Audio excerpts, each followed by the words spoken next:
Alrighty, g'day, folks, and welcome to Encounters Down Under Live podcast. Thanks for joining me. It's great being back here.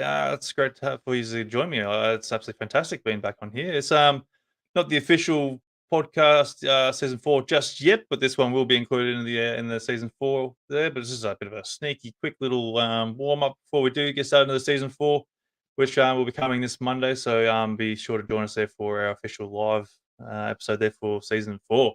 But anyway, let's get into it. I've got Mark joining me tonight here. He's going to go and be discussing the whole topic regarding the whole UAP subject and what he's been researching into the contactees and anything basically on the whole phenomenon in general. So we're going to be going deep down this wormhole here, and be sure to go and join in the comments there on your opinions and what you sort of think on the whole topic as well. He's going to be giving his thoughts on the whole matter.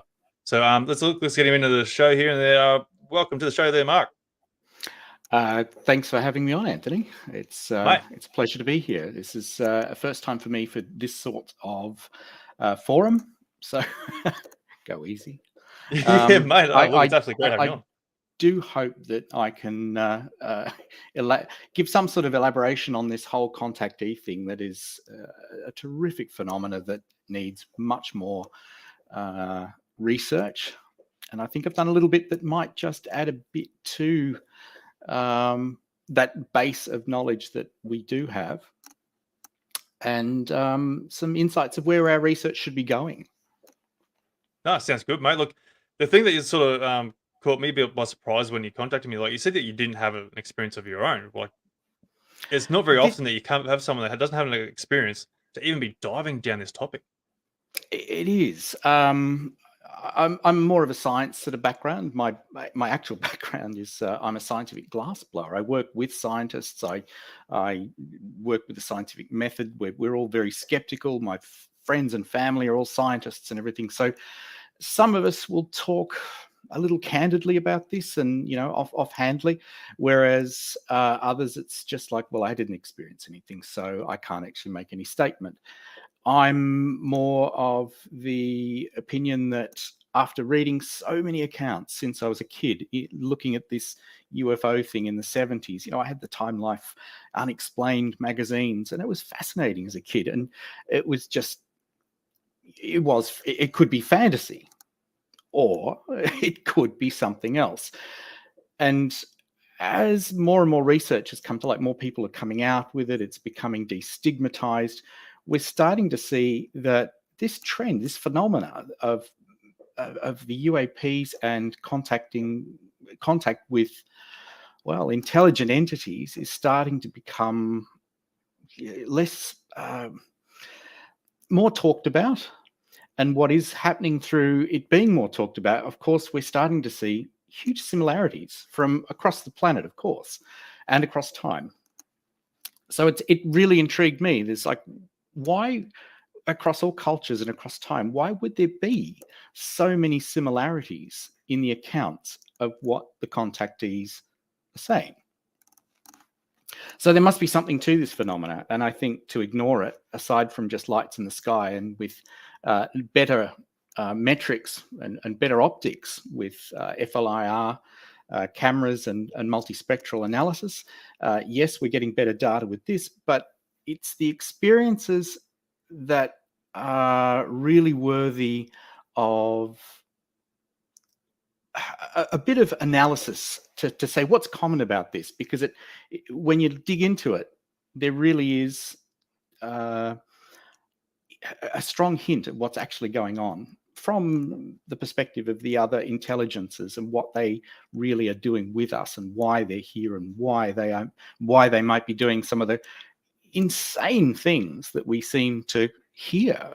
There is no really typical experience. Clearly, there's a lot of weirdness, but there's also some really fundamentals that that we can make some basics, draw a basis around, and then we can build up from there. I hope that makes some sense. Yeah, no, absolutely. Like, to me, I feel like the experiences are the first-hand experiences who are coming out with their encounters. They're basically the front lines to this whole thing, And yes, to me, I find that's where all the credibility lies. Like, okay, there's some fraudulent sort of videos that go out there to try and don't know, try and make some sort of humor, or they're out there for some sort of profits. They're trying to market off it. But then you Yet, get the people that yeah, don't gain anything from it, who have nothing to, or they've got nothing to gain from this, and they're still coming out forward with like destroying their yeah, reputation or their livelihoods you're potentially. right, and that's the funny thing is that the amount of accounts that you've read over the years where people just say, "Look, I just want to remain anonymous. I just need it out there. I need to sort of say it as almost a cathartic process," and they don't want fame. They don't want to be known for it. So clearly, the only motive is what they've experienced, and that has to be really listened to. Yeah, absolutely. So look, tell me where this first started for you. Like, how did you sort of come across this to want to really start diving down to it? Oh, well, I've always been interested in the topic, and it's always been in the background, of course. And recently, good old YouTube. I have to, I have to have a nod to many of the channels now that are uploading some extraordinarily good content. A shout out to Mr. Black of Beyond Creepy. I think we can link him. He's I think he's Canadian. He sounds Canadian. Has done an amazing work on the paranormal, and it was only a little while ago I was watching his show and his uploads and his analysis of some of the accounts that he's dragged out. Many accounts and real weird stuff. And of course, it just brought back all the memories of the accounts that I'd read as a kid, in the 70s and 80s, reading this and going, it's all the same stuff. And even though there's modern stuff now, it's still the same phenomenon. I had to start going, all right, I really have to solve this. There's something going on here. It's kind of what I do. I really don't like a paradox. It's infuriating. And so finding some links and commonalities and sharing it with some friends who are also into this, they said, I think you're onto something here. You might want to talk to someone and put this out there. So here we are, and hopefully we might, with the help of your listeners, help us see if we're on the right track with where this is going. Yeah, so we only have absolutely. an hour, so I might just jump in straight away and almost sort of take off on a little bit of a lecture because Go for it. I've got a bit of a plan to how to explain this. So let's just dive straight in, and let me say one of the things that you see over and over and over again is that not only is you see the light in the sky, the first thing you hear about is the ability to control someone's psychology and even their sense of reality. We hear again and again that there was this intense fear. And on the flip side, we have an intense sense of calm. Automatically, the person or the contactee will say later it was abnormal for the circumstance of what I felt. It was like I was manipulated.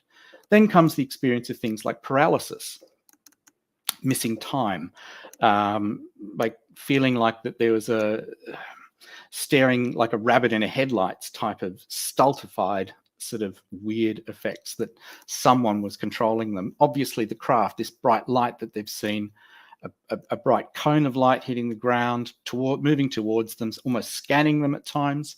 This sort of thing seems to be a very common beginning to the contactee experience. It's like it's the your archetypical bare bones basic contactee experience.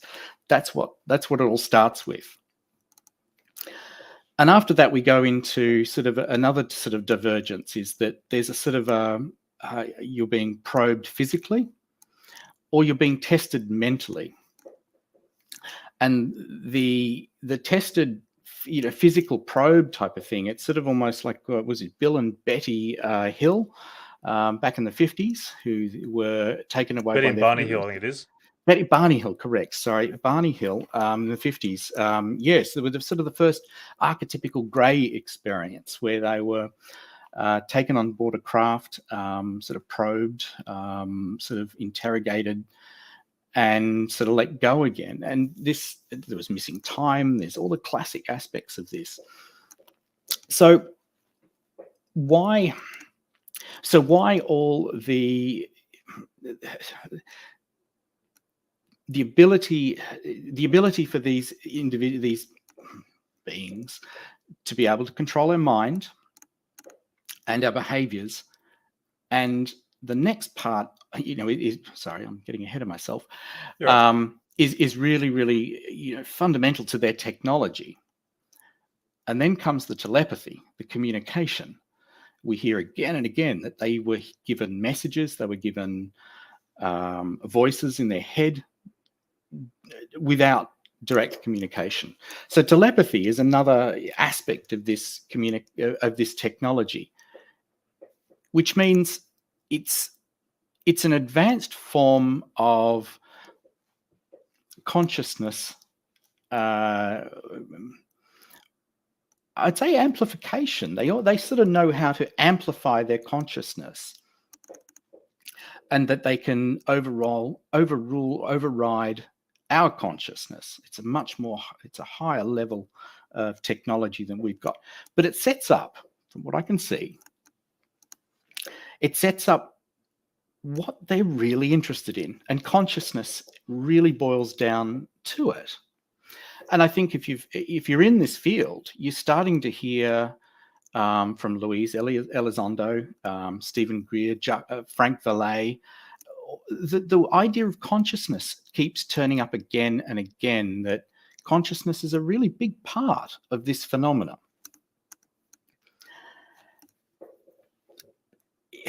These beings are studying us from afar. They are constantly testing what we do in certain situations, and are constantly updating their knowledge of what we do in certain situations.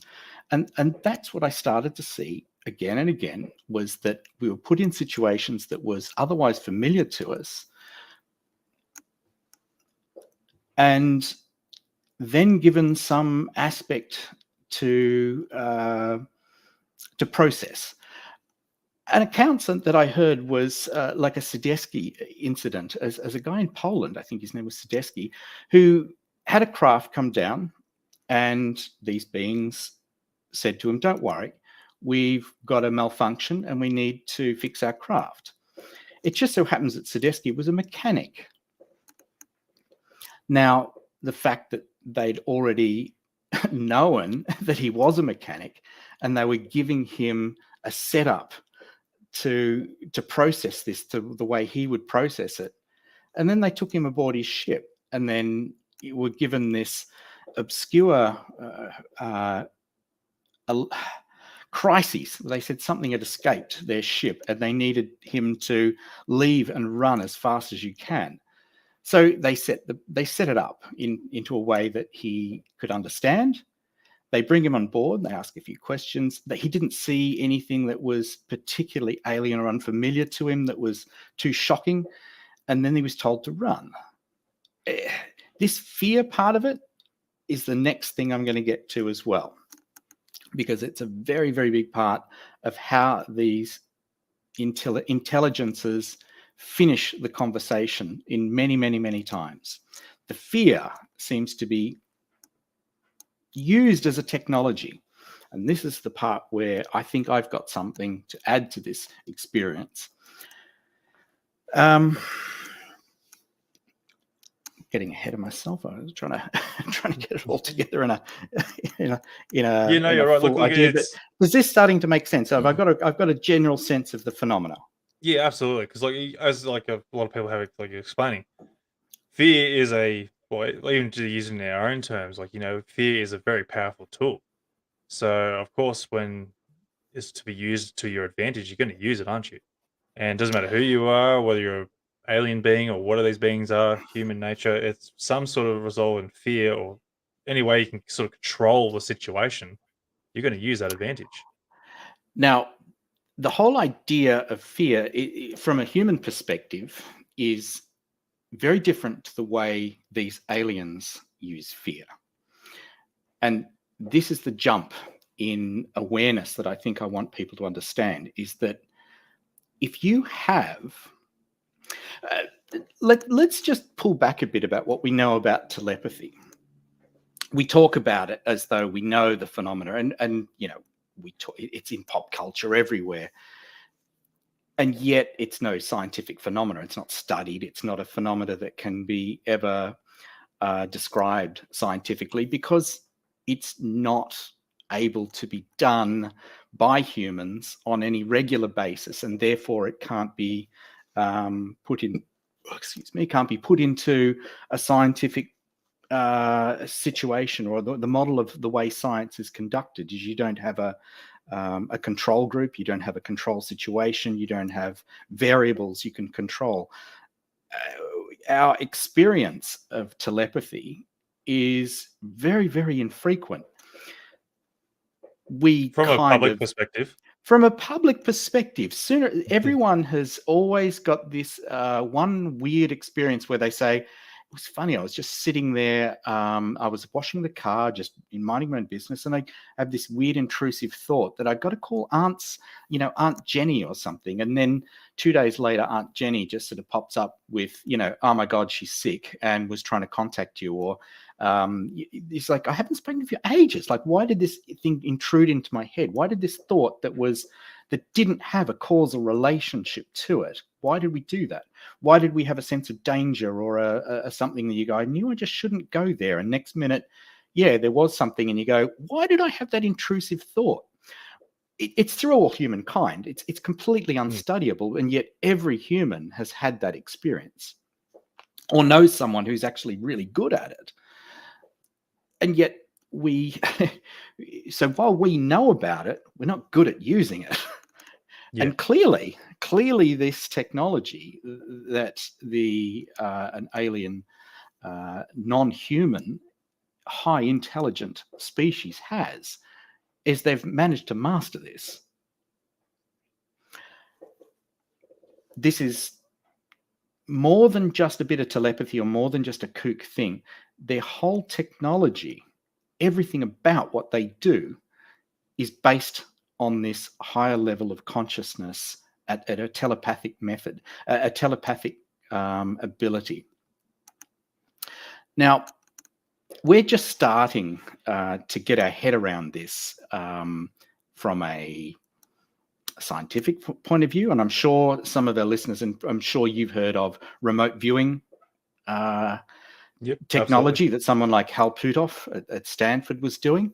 And that the success of this program was not insignificant. It was shut down, and it was also, it was also investigated by powers who thought it was overreaching its ability, and was, it's got a fantastic history. And I dare say anyone who would look into this, I'd have a pop-up here, someone showing a link to the psychic spy programs and Hal Puthoff.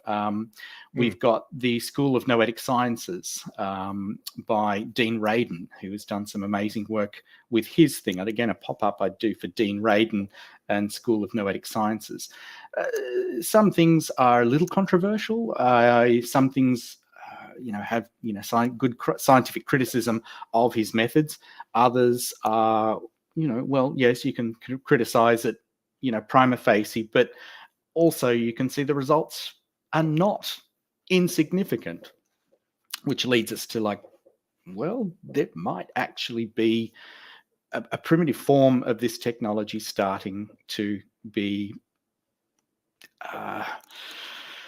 well understood from a scientific point of view, and clearly this is something that we are primitive with. But the things that we do know about this, and we know about things like quantum mechanics and quantum computing, is the whole idea of entangled states. What this means for consciousness is actually probably a topic I think I could go into all by itself, but it's there's some strong mathematics behind it, and maybe I won't go down that path just yet. But let's just keep it simple and say that the technology for telepathic communication and telepathic non-local information flow, from sounds a bit more academic, has some very strong conditions to it. If you are able to, and I think this is something that you can just think about as a thought experiment, is if you're able to project your consciousness out out of your, shall we say, head towards someone else, in other words, another being. You could also project it anywhere in the room, anywhere on the planet, as we know from the remote viewing project. So it stands to reason that these beings need to be in a very quiet psychological environment to be well connected to amplify their own consciousness in order to communicate with themselves and their ship.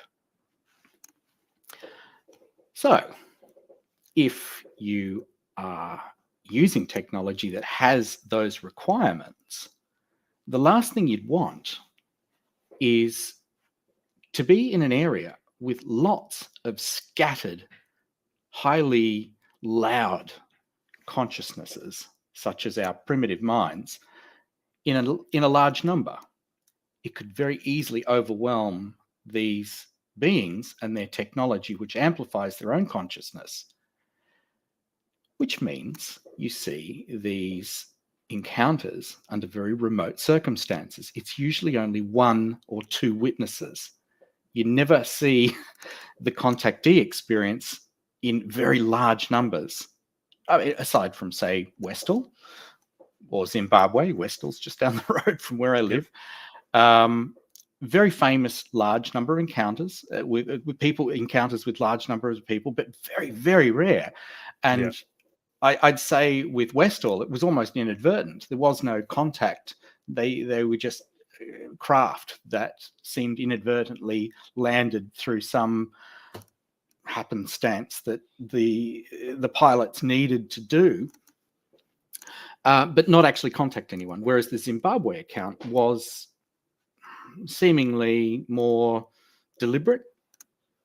I'm not quite sure, why and how many were actually involved in the contactee experience, but it is an outlier. The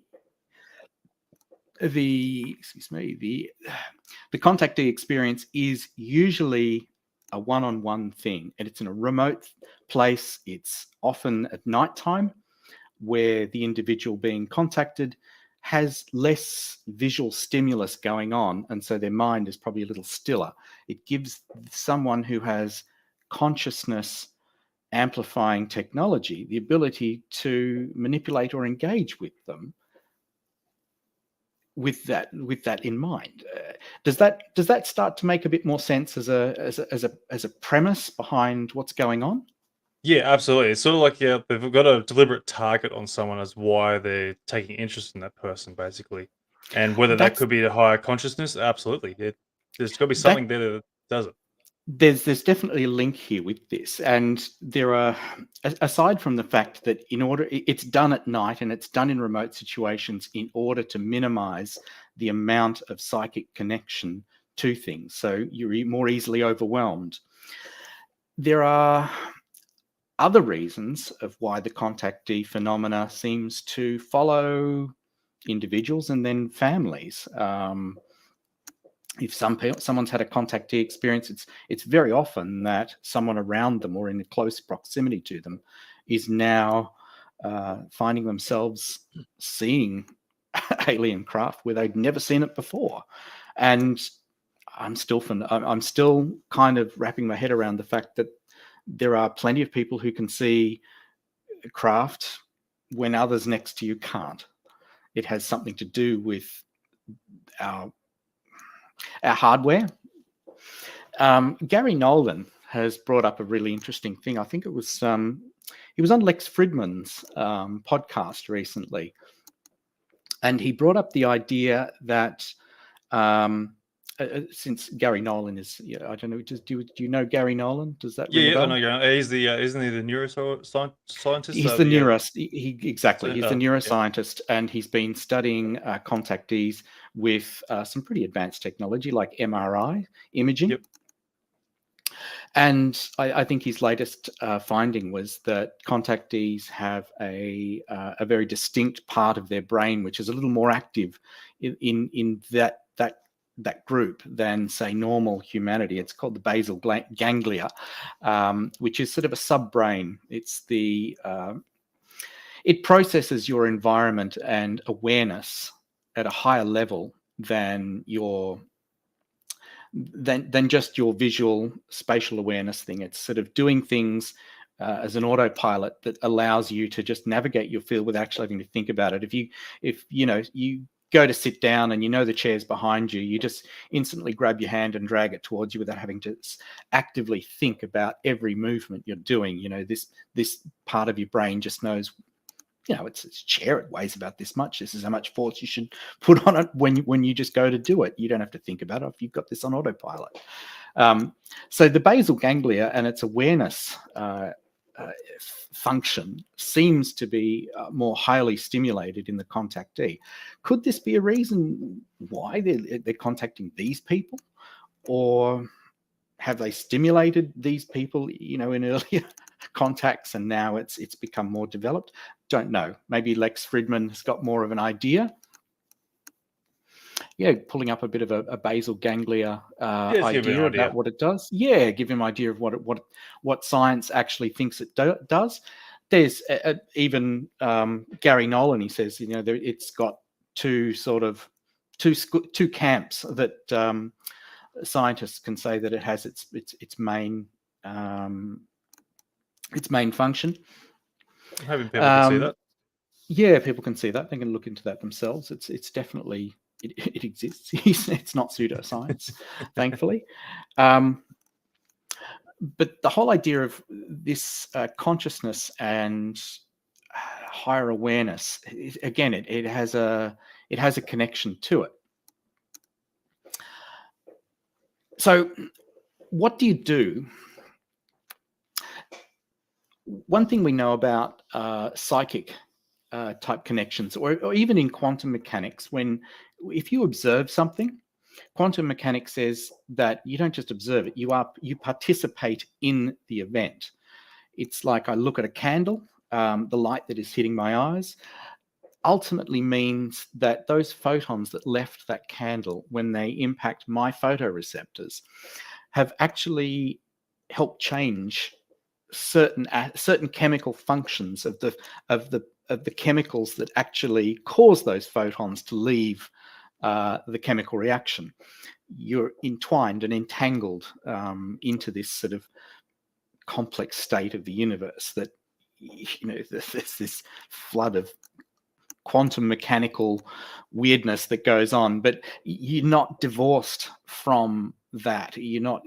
Causality is no longer independent of the observer. You're not just passive, you're somehow active with it. And the things that we know about the telepathic, the psychic experiences, and I have had those, by the way, though I do have psychic weirdness that has gone on, and so is my family. My wife's mother is actually really good at it. So despite having no logical scientific explanation, it's observable. It's a known phenomenon. Yeah, absolutely. So, I've gone through this whole the psychic abilities there. I've had some guests on the show there where they've claimed their family has like a bit of an ability on its own.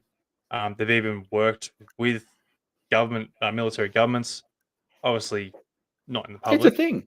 And which they they were doing tests there. They were trying to make sure see how strong your abilities are to the point where it might be deemed useful in a sense. And I know for a fact that, well, so the rumors go. I'm not going to say for a fact, but so the rumors go that the Americans were using these abilities to try and do remote viewing to the Russians there during the Cold War, or they were doing heaps of studies on that matter, trying to keep that advantage ahead of them in any way, any means by possible. So there's definitely stories there. So to say no one knows this ability, I think they're keeping their head in the sand on that part. So there's definitely something there. There's definitely something there, and I think we're starting to see this connection to the UAP phenomena. And the one thing that I'm going to bring this back now down to fear, and why there is such a strong link to the paranormal creepiness that comes into the UAP / contactee experience. There's the archetypical Men in Black thing where these entities these menacing entities come in and sort of hustle you to sort of shut the hell up about the experience and don't think about this anymore and don't say anything about it. Then comes the acculturated versions of this fear-based thing, where you are shown something from your cultural background. There's a woman who was hearing thumps around her house, and then in the middle of the night, and then goes out to this small church because she sort of felt drawn out to see it. And there were these goblin-like figures in, spiraling up in the air above this church, and this sense of dread and terror about it. We're given visions of things that we know are otherwise told by mythology to be something we fear. And I think these beings are playing with this to study our response and update their database on what our culture uses as fear and how it affects us. There's so many crazy things, people seeing these weird cryptids, that glowing eyes in the dark, and I heard an account recently, again, Mr. Black from Beyond Creepy, thanks dude, a kid who was walking through the forest, light in the sky, small grey type beings, almond eyes, the silvery jumpsuit type of thing,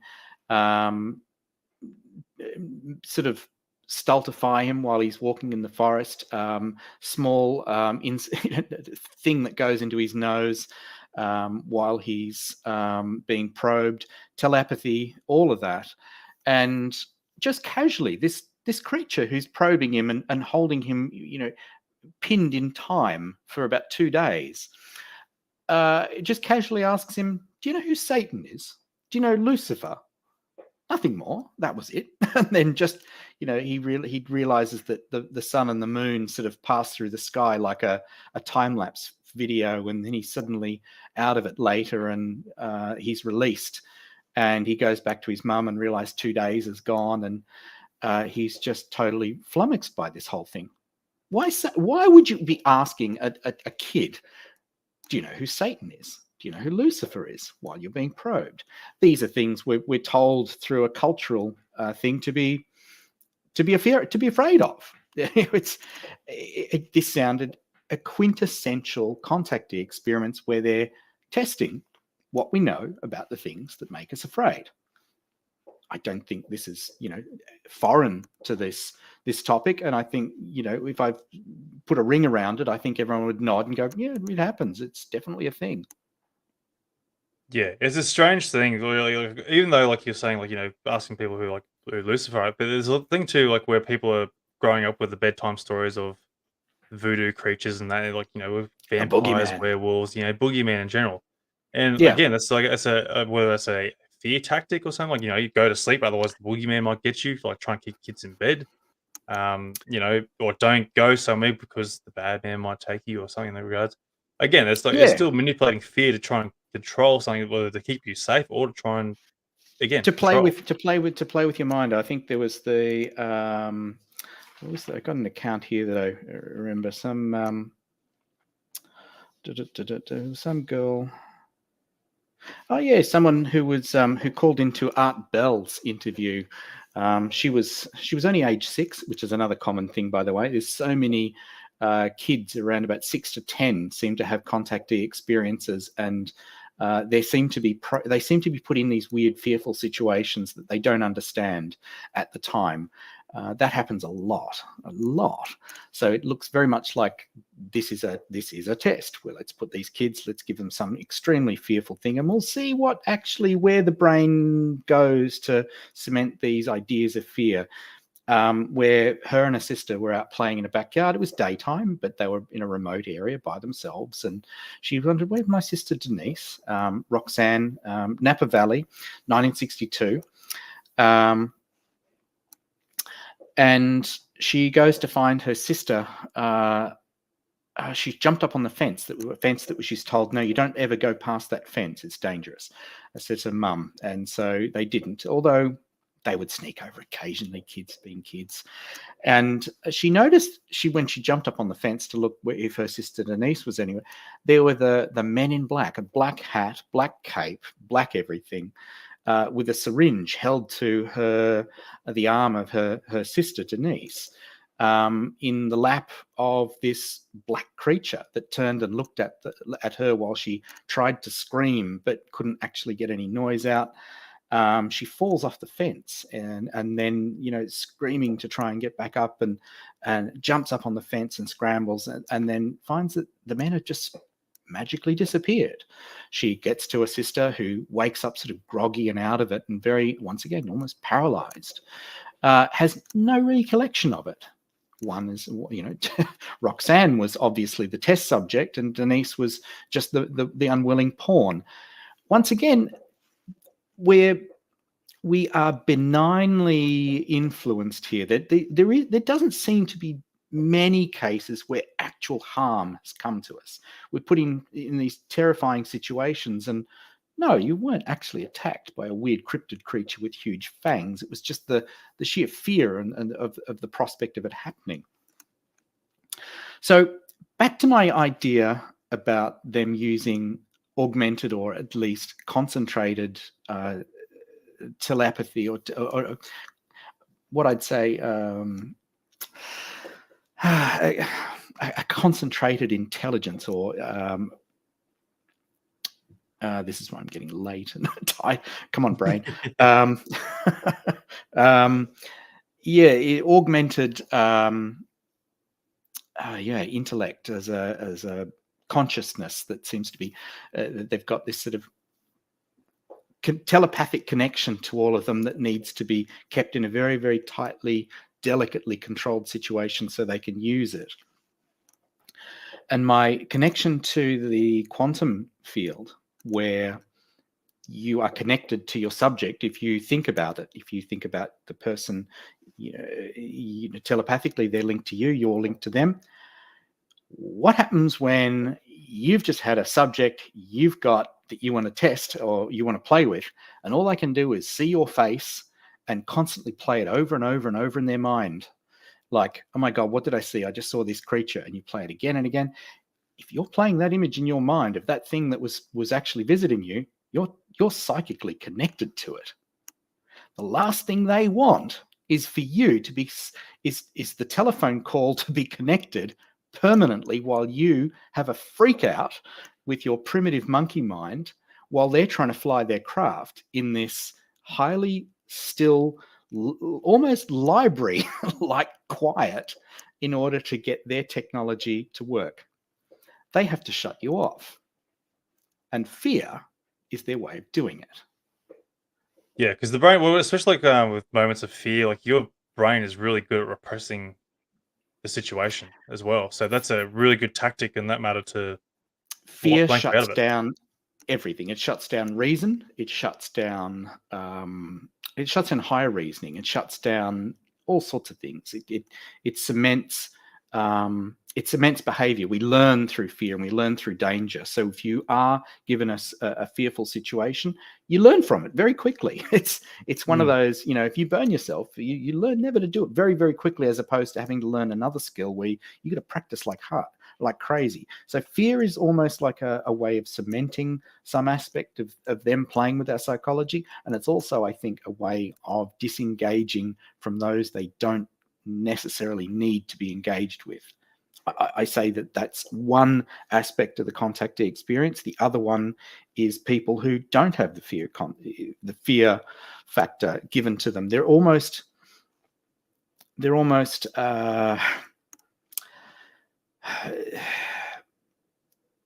given a calm, almost a loving experience, and almost a one-on-one communication type of thing at times. And these people, I think, they're being tracked across generations, maybe. And they're the ones that don't get that fear behavior. They don't need to. They're tracking something else in them. They've already augmented something in that human bloodline, and they're tracking that. They don't need this fear behavior to just, a random subject they can get rid of. Yeah, absolutely. So I saw that and I thought no one else has actually put that together as a connection between the consciousness, their technology, and them not worried about what we do with our technology, but they're definitely interested in our minds. We have something that is very different to them. We have almost like a raw intellect that has degrees of freedom to it. And if you were like, it seems, and it is actually come across from some accounts, that these greys, these other beings, they don't have the same civilization as us. They're bred almost in vitro type of stuff. They're created entities. They're almost biological robots in a way. And if you are biological robots and you've grown up in a homogeneous environment, you don't have a connection to the whole world that we have as these primitive monkeys with psychology that have so many more degrees of freedom. It's like we have much more advanced programming with regards to our experience that they don't have. And so I think they use that as a library of experience for them to know how to augment their technology. Yeah, so they absolutely. don't want to necessarily... You're right. No, I was just going to say that they don't seem to want to harm us, not necessarily. There might be some species that seem to be hostile, but for most part, we're used as almost like a library. Yeah.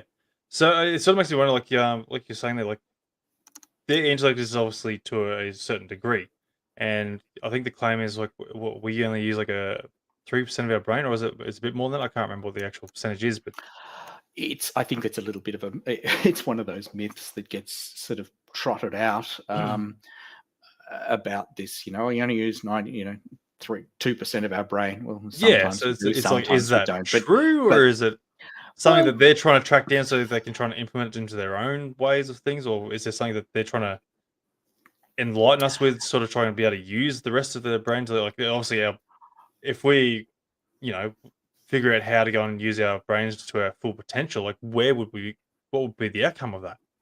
Do we suddenly become exactly. gods in that sense, Exactly. And I think that's why there is no connection to there is I'd almost if they have the ability to shut down individuals, then I dare say if they have a remote ability to influence key individuals, certain key individuals can have a very large outcome on the global stage.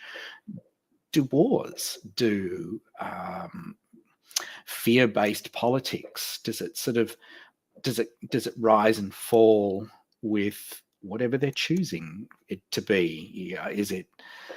Do we really have free will at this stage? Because if we did follow this path of telepathy and multiple and higher connectiveness, what could we become? What Yeah, would they be that's scared of? Could we actually fend them off? Would they be well, absolutely shit scared if we did do that? yeah. There you go. There's another sense of that control. So Exactly. that's that definitely raises a big question on that. Absolutely, yeah. Stamp it down before it gets out of control. Keep it simmering along. Like they obviously like the fact that we have something unique, but it's kept. It's a controlled environment, shall we Yeah, say? absolutely. Yeah, look, well, it sort of looks that way when you look at the world, with the governments controlling us, everything that we do. The whole subject is taboo. So you talk about anything that's related to paranormal or UFOs, that your class is the crazy person. Go into an asylum where you should be in a straitjacket. That's Yeah, that's there's the control there. That's I can look at the yeah. stigma of it and go, well, back in the 50s, I think Ross Coulthart has identified this as well, that the idea of the stigma around the phenomena needing to be put under Cold War era classification, this whole Mm, idea of, the instant suspicion with us and them type of thing. Can we use this as technology? We've got all this crash technology. Can we use it against the next guy before they get hold of it? So yeah. I don't think they have managed to get much out of it. I keep hearing stories about, most of the sightings we see are us, but things like that leak, I just, Yeah, absolutely. things are very porous. Even the fact Bob Lazar, was been leaked a little bit. He Yeah. was definitely lambasted, but now being a little more vindicated in some ways as time goes on. There'd be a lot more than him if the program is as wide and as big and as successful as some of the conspiracists are trying to say. I stand corrected if there is actually more evidence, but in the public domain, Occam's razor says that if we aren't using this technology, then we probably don't understand it enough. Yeah. The problem is And too, though, there's too much on the internet to be able to go on resource. So it's hard to figure out what is exactly true to what is not. Because there's so many different yes, stories out there that's bullshit and other things. So signal to noise ratio, thanks to the internet, is is appalling now. I kind of yeah, liked having magazines where you literally had to, if you wanted to print something, it had to be bloody worth printing before yeah, and you spent your hard-earned money getting that magazine, and therefore newsworthy. it was newsworthy. In other words, information had higher value. Now any idiot can write anything on the net, and with a damn good AI image generator, anything can be Yeah, created. that's And what we're coming to now, isn't it? Yeah, that's yeah, so kind of the horrible. internet is where I think is no longer really where we need to be with this sort of resource to some degree. But as I said, the contactee experience is more valuable because you can't artificially create it. It's Yeah, it has a genuineness about it, and the fact that you don't have people just making up crap. They've said something that they feel very passionately genuine about happened to them, and is very much the same to someone else they've never heard of. A lot of people aren't into this topic. They've never researched it. Or if they have had an experience, they find out later that, oh god, that's like the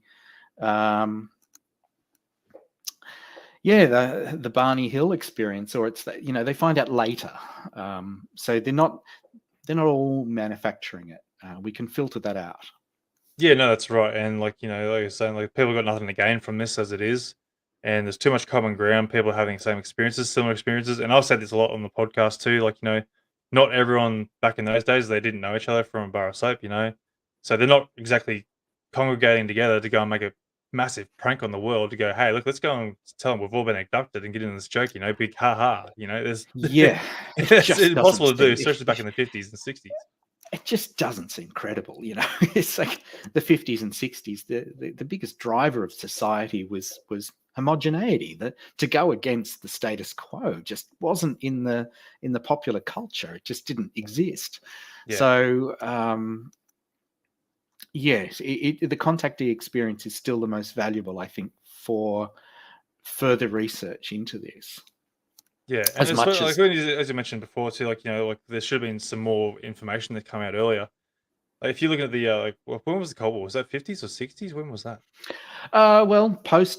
let's face it, post World War II, it's basically the 50s. By the time the Warsaw Pact was drawn up and NATO started to be formed, there was definitely lines in the sand being drawn. But the Iron Curtain that was drawn down over Germany in the closing days of World War II, that Winston Churchill dubbed, was certainly the start of it.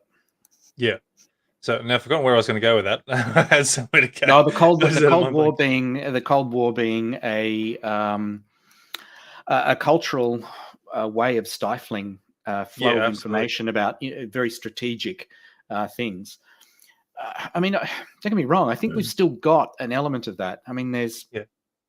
there's technology that I've got ideas for creating based on how to make intelligent metals that would otherwise be a receptor of consciousness and otherwise a generator of consciousness, whether it's actually has intelligence but it's able to link with us.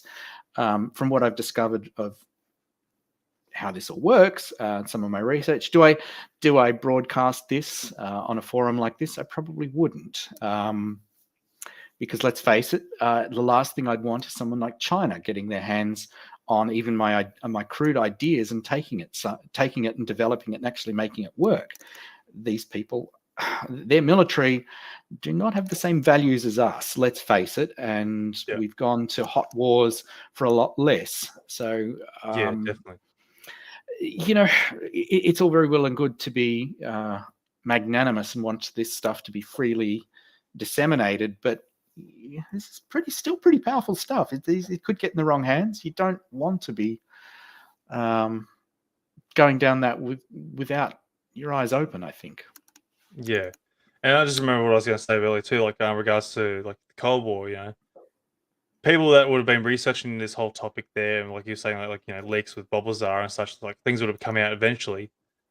You look at what's that now, like 60, 70 years? So people that would have been on their deathbeds now from those days of researching, like even after the Cold War and all sorts of stuff, and going to whatever it was, they'll be on their deathbeds now. They probably wouldn't even care about even mentioning or talking about this stuff anymore. Like I have seen, there's been some talks there where some people are on their deathbeds. They're like opening up about this, whether they're credible people or not. That's another thing. But you'd think there would be a lot more information, detail, or a lot more leaks in that sense. Exactly, and I think that's where I think the so-called skunk programs haven't gone as far as I think people wanted them to. They might very well have extraterrestrial materials. We've only just started to get our head around quantum computing. And the link behind quantum computing, by the way, and what I'll call syntropy, excuse me, Luigi Frantipi is one of the mathematician who came up with the idea of syntropy, where we talk about entropy, where things tend towards disorder. There is always a small amount of the universe that tends towards order. This I think, seen through the lens of quantum computing, and even some of the ideas of maybe Leonard Susskind and his holographic universe. This is pretty deep physics stuff. I mean, if I go into this much deeper than just flashing over the top, I think I'd lose a lot of people. But needless to say, I could go in for hours over that part of as well. The syntropy idea, where things tend to order themselves, that consciousness doesn't need many processes in order to create a very high-ordered state of awareness. Maybe I should back down from that one. I could go down. It's going to need actually a lot of background math. This I'd like graphics up here. This is this one. Follow this one. Preparation stuff. I think I'd lose a lot of people on that one. But if there's a lot of comments in down below saying, "Hey, please give us some more information on Susskind and how that relates to consciousness," I'll divest my best interpretation to make that link. But needless to say, that what we're starting to get a head around about how consciousness and how complexity evolves from consciousness, and how consciousness evolves from the complexity of our landscape to make a reasonably simple processor. The way this works going forward and backwards are actually linked, and if we can look at it through the quantum computing ideas, that things do form in a way to meet in the middle. A good example of that is, I don't know if you've seen, and I think there's someone on YouTube who's done this. Again, this has been one of those ones I'd bring up as a graphic, is you can make a chemical maze. Now, you can put an acid and a base through this maze that you've drawn, and you can put an indicator on it, of course, where the acid turns up, the indicator goes blue or something like that. And you put these chemicals at the far end of the maze, and suddenly you watch this blue start weaving its way through like tendrils through the maze, and it finds the path to the other side of the maize, the base, versus the acid. They're opposites from an energy point of view. And so the ability to solve a puzzle through the simplest way possible, without having to go through and literally crunch the numbers, and to actually, like picking a lock, you just literally find the solution to the lock in one hit. Biology can do this as well. Slime molds have this weird way of just finding food, just like that, and they go, "Oh, is that consciousness? How did they do this?" It's this syntropy. It's this ability for life or energetic systems to find their lowest form of solution to a problem very quickly. And I think the brain is doing this in a way with its environment. It forms structures that will process all this information around it the most simple way possible, and hence brains and sensory organs evolved. Yeah. For some reason, I don't know if it's related or not, but for some reason, I immediately just started thinking jellyfish, because they don't have brains as far as I'm aware, but yet they still maintain some sort of sensory about themselves. They're not really good at problem solvers. They're very good No, at just being, a jellyfish. they're pretty good at being a jellyfish. I haven't really seen them play a good game of chess. No.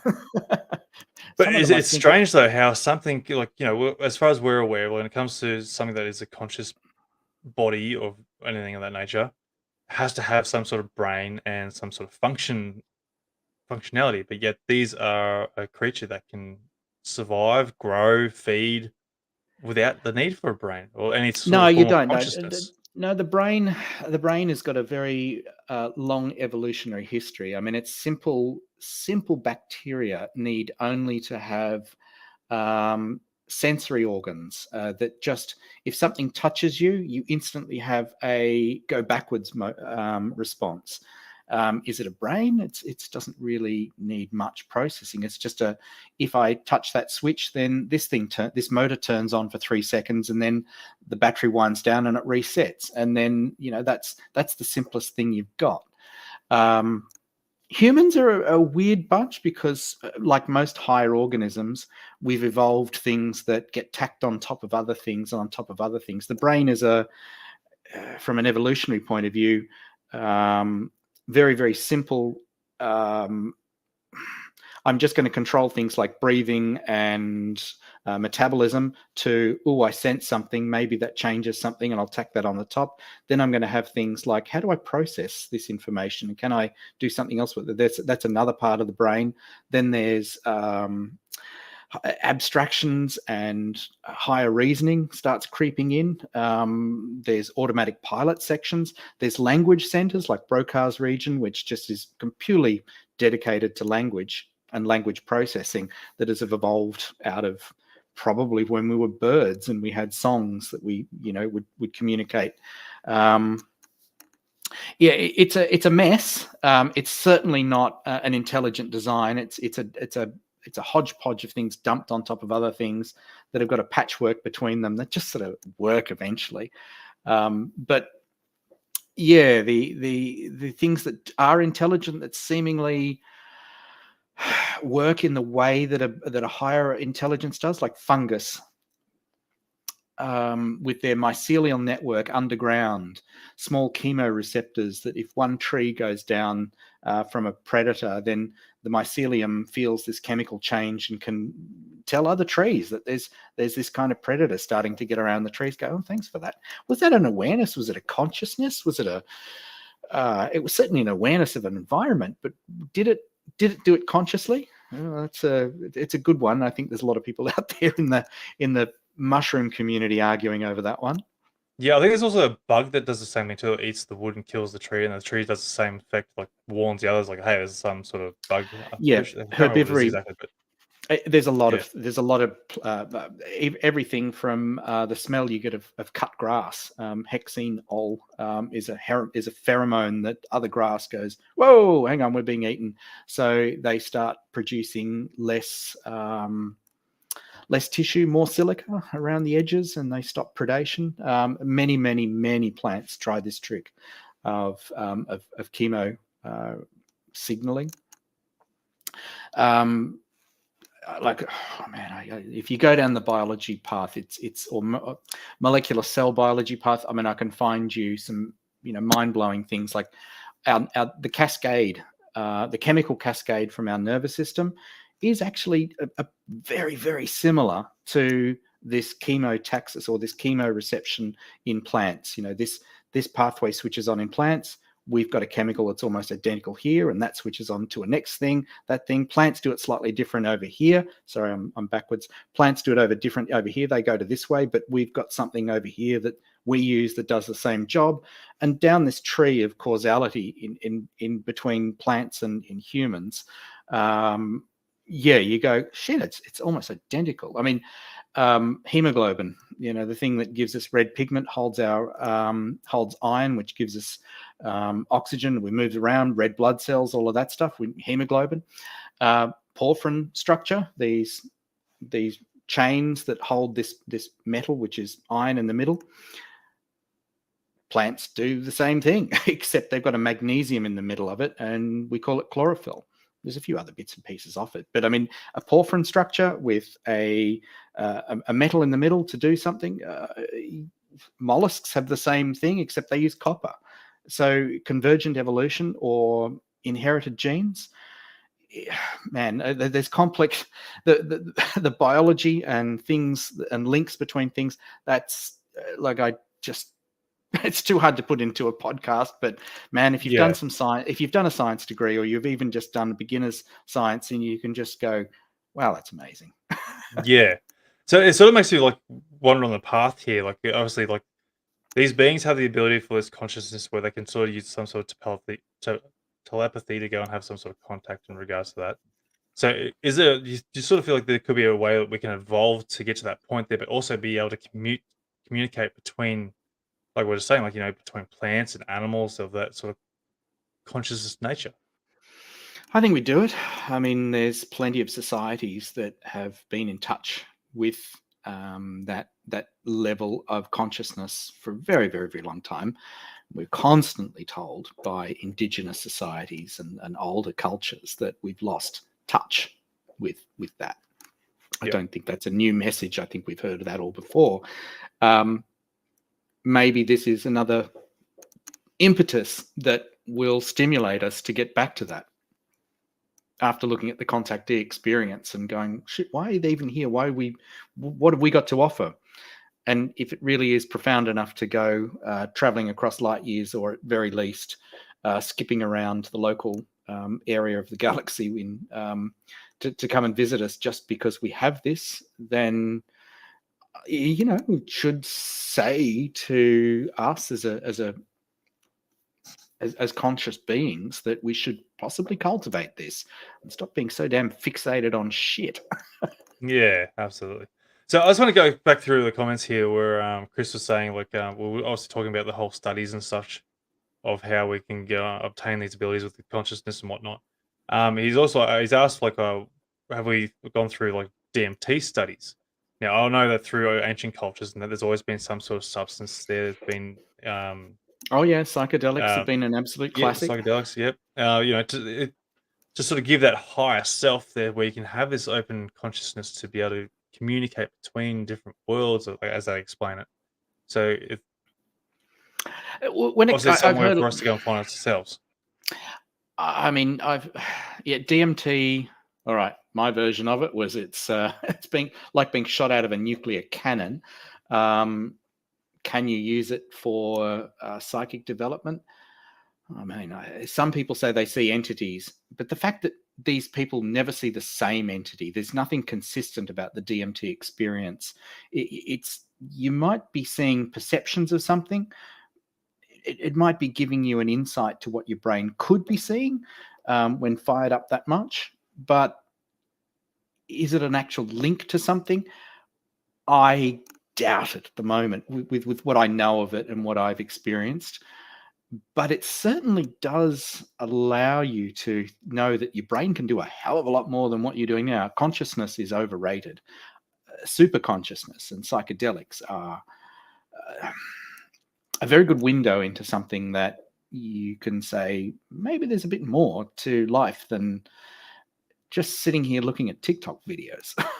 Yeah. Absolutely. Now, It sort of makes you wonder because, like, as I was saying, like, it's been going through centuries, through ancient cultures and that. And obviously now we put it down as a, uh, what do you call it? A party drug, or no, it's not even a party drug because you're you're psyched out. But um, I'm trying to think of the word now. Like, it's one of those drugs that you still an it's sort occasion of yeah, recreational. That's again, it. Yeah. it's sort of almost recreational. It's not we've lost the ceremonial. Most drugs are ceremonial. In fact, even when we take it in a recreational setting, we don't. It's rare that people take things by themselves necessarily. It's you do it with other people, and there's a sort of Yep. a routine around it, even if it's something as small as stoking a pipe and passing it to someone. That in itself becomes a sort of a ceremony, and it deserves a lot more study. It too has something very, very intrinsically connected to consciousness. They're very good tools, but yeah, I think we have to do the work and not think that there's a magic bullet that will just go, well, now I've got super consciousness because I take this pill. It doesn't work like that. Yeah. But do you sort of feel like it could be the way to unlocking a certain degree to Absolutely. your brain? But obviously, we'll get to that point where we don't rely on it anymore. But it's like it's a key way to go, and hey, look, we can do this. Keep I working think on this and try and work your way to be non-reliant on the substance. I think the biggest problem with people is they just don't have they just don't know. People live a very normal life and they just don't know what exists. People who have a psychedelic experience are just left with this sort of profound, a more profound view of life, that there's something more to it. If that's all it does is open a perception. I mean, you can't, it's the same as being, you live in a country town all your life, landlocked out in the middle of bloody back of Broken Hill or something. You're gonna, when you see the sea for the first time, it's going to be an overwhelming experience. It's going to be something you remember. You're going to see, you're going to feel the same way when you see it a second time. Yeah, probably not. But that first time, it opens your mind to something bigger, and that it's a highly influential thing, and the psychedelics have that profound effect that maybe I should be looking into this. It's sort of the same thing too when you think about it, when people have their first experience of, like, they might not be a believer of the whole topic or paranormal or UFO nature, and the first time they experience something that sort of questions their reality, it sort of opens their mind up. The same sort of similar thing, it opens their doorway to go and, well, hang on, I need to start questioning things more critically here. Like, what am I actually seeing Absolutely. here? And that's Yeah, people who absolutely grow up in a country town somewhere out in the middle of nowhere, and suddenly this sphere drops out of the sky, and three creatures sort of say, "Hey, dude, how's it going?" It's gonna. yeah, There's not much you can prepare yourself. How do you how do you prepare yourself for that if you've had no other experience? yeah, and like other stories I've had in the past there too, like where people say, like, "Oh, my first experience, like, I wasn't really much of a believer." Obviously, yeah, obviously, not everyone knows the topic, but when they have that initial experience, then all of a sudden they seem to be open to the perceptions of seeing other things, like, depending on, I don't know, whether they're seeing something that's of a UFO nature, or they're seeing something that they want to believe to be of a UFO nature. That I'm not trying to, Exactly. Well, that's back to what Gary Nolan was saying, that they noticed that contactees have a much more active basal cell ganglia, which is, as I said, it's and as he says, that it's connected to perception and higher perception, the ability to interpret a pattern where other people wouldn't see a pattern.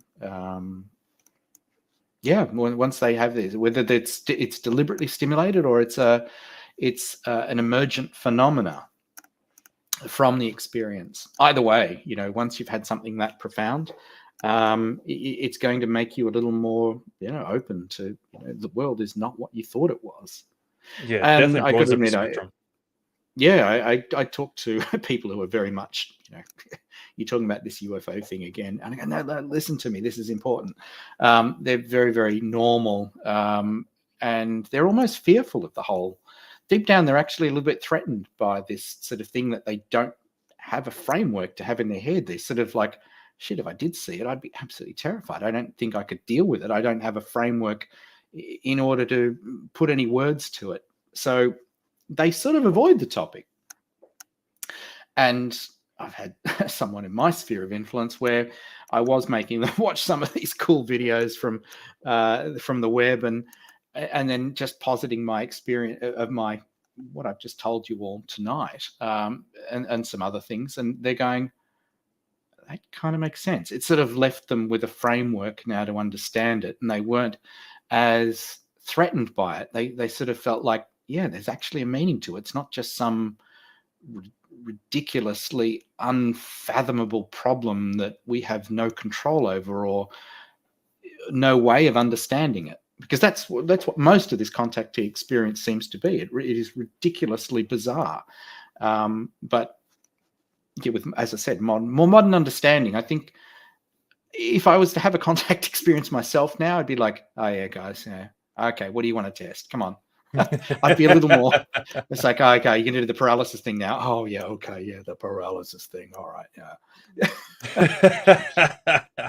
It's like, oh, what's that missing time again? Oh, damn it. Here we go, the missing time thing. Yeah. So, after having this ability to sort of look at it a bit more rationally, I feel like I've got more control over my emotions of how this is perceived and how to communicate it to others. Yeah. Look, it's honestly, it's a massive wormhole to keep continuing down, and mate, I think we'll pretty much put it there and give us a bit more preparation for the next one there, Yeah, mate, and like dive down there, mate. It's getting late on your end there, so I sort of feel like it should be getting about time we sort of nope, finishes up. I'm going to continue this on another episode, mate. It's absolutely fantastic absolutely having you on. It's lovely. wonderful, Yeah, mate. Absolutely fantastic. It's definitely I love talking about this whole topic, mate. It can go all the way around anywhere it wants to go, like, because nothing is really of hard evidence here. It's just everything's all on speculation, of course, but it's still good great. data from people who are willing to give us their experiences. I'm always open to hearing more and more about it, so that there is more data. Thanks for having me on. Maybe we'll do some other deep dive if anyone asks for something a little more explanatory Yeah, on this topic. absolutely.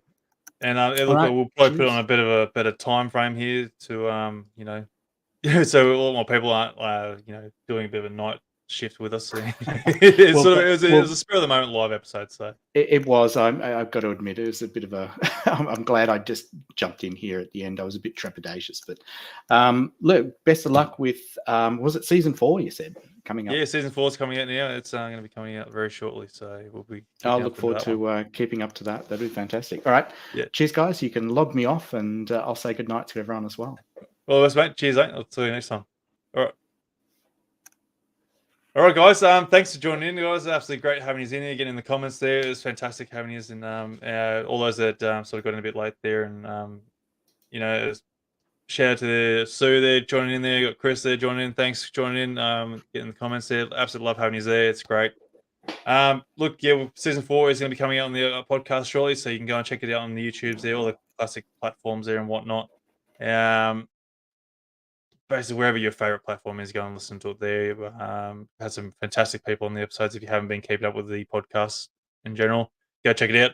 I'm gonna shut up and leave it there. I'll probably leave it till next time there. But by all means, guys, make sure you like, subscribe, send this out to wherever you want to go and send it to. Get people to know this podcast, and any help in that regard is much appreciated. So, look, guys, I look forward to seeing you on the next podcast, next live stream, and all the best. And I'll see you on the next one. All right, see you later, guys. Hooroo.